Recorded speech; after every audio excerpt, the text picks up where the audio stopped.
Bismillahirrahmanirrahim. Assalamualaikum warahmatullahi wabarakatuh. Perkenalkan, nama saya Nadia Putri Salsabila dengan NIM 50700122053. Di sini saya akan menjelaskan mengenai teori pada komunikasi lintas agama dan budaya sesuai tugas yang telah diberikan oleh Ibu Suryani Musi pada mata kuliah Komunikasi Lintas Agama dan Budaya. Masyarakat Indonesia sejak dulu sudah dikenal dengan heterogennya dalam berbagai aspek, seperti adanya keberagaman suku bangsa, agama, bahasa, adat istiadat, dan lain sebagainya. Kondisi geografis sudah tidak menjadi persoalan, sebab setiap orang dengan mudah bisa mengakses informasi yang asalnya dari berbagai tempat di berbagai belahan dunia. Dan diiringi dengan pertukaran informasi tersebut, terjadi pula proses pertukaran nilai-nilai sosial dan budaya. Dalam perkembangannya, teori komunikasi sosial budaya telah menghasilkan sejumlah definisi.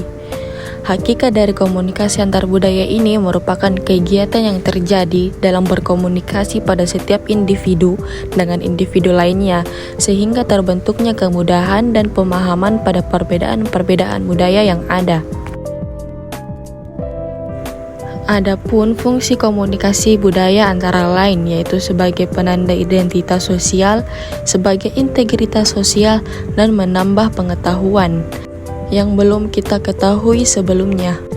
Pasti kita semua pernah mengalami kecemasan, baik itu kecemasan menghadapi ujian, interview kerja, membayar tagihan, bahkan berinteraksi dengan orang lain. Kecemasan ini biasa disebut dengan anxiety.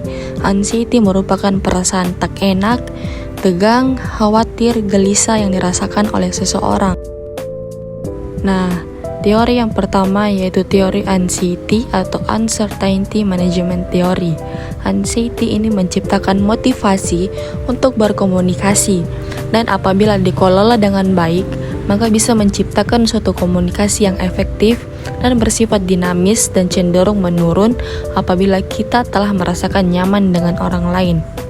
Berbeda dengan teori uncertainty atau ketidakpastian, teori ini terjadi ketika kita berada di antara dua kondisi, yang dimana di satu sisi kita sangat percaya pada prediksi kita, sedangkan di sisi lain apa yang akan terjadi bisa sangat tidak terprediksi.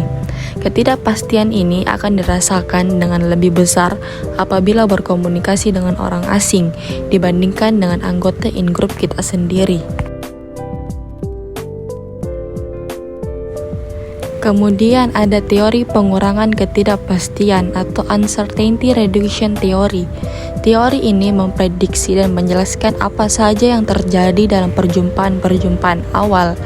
Bahkan ketika dua orang asing bertemu, fokus mereka adalah untuk mengurangi tingkat ketidakpastian atau kegelisahan mengenai satu sama lain dalam membangun hubungan mereka. Terdapat dua proses dalam mengurangi ketidakpastian tersebut. Yang pertama yaitu proaktif. Proaktif terjadi ketika seseorang berpikir sebelum melakukan komunikasi dengan orang lain. Sedangkan retroaktif terjadi ketika menjelaskan perilaku setelah perjumpaan. Dan ada juga dua tipe ketidakpastian dalam pertemuan awal, yaitu kognitif merujuk pada keyakinan dan sikap yang kita anut, dan behavioral merujuk pada perilaku yang dapat diprediksi dalam sebuah situasi tertentu. Akulturasi merupakan suatu proses di mana kita mengadopsi budaya baru beserta nilai-nilai, sikap, dan kebiasaannya, yang dimana kemudian menghasilkan asimilasi, integrasi, dan separasi. Menurut Berry, akulturasi menunjukkan level yang berbeda setiap individunya, tergantung pada dua proses independen. Yang pertama adalah derajat di mana individu berinteraksi dengan budaya tuan rumah, baik itu bisa mendekati atau menghindar. Dan yang kedua adalah derajat di mana individu mempertahankan atau melepaskan atribut budaya pribuminya.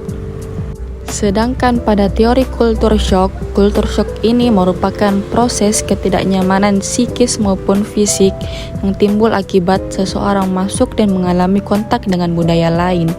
Kultur shock ini tidak akan dapat dihindari sebelum akulturasi berlangsung. Individu bisa jadi merasa asing dalam berhubungan dengan orang-orang dari lingkungan budaya baru yang ia masuki. Dan reaksi yang ditimbulkan dari kejutan budaya ini pun sangat bervariasi. Kemudian teori yang terakhir yaitu teori kokultural. Teori ini dikemukakan oleh Mark Obe. Kultural merupakan pemikiran teoritik yang menjelaskan tentang perlunya kesetaraan budaya. Istilah kokultural ingin menunjukkan bahwa tidak ada satupun budaya dalam masyarakat yang lebih unggul terhadap budaya lain. Pada umumnya, para anggota kokultural memiliki 3 tujuan dalam berinteraksi. Yang pertama yaitu assimilation atau menjadi bagian dari kultur dominan. Yang kedua yaitu accommodation atau berusaha agar para anggota kelompok dapat menerima para anggota kokultural. Dan yang terakhir yaitu separation atau menolak kemungkinan ikatan bersama dengan para anggota kelompok dominan. Baik, itulah yang bisa saya dapat sampaikan. Kurang dan lebihnya mohon dimaafkan. Wabillahi taufik wal hidayah. Wassalamualaikum warahmatullahi wabarakatuh.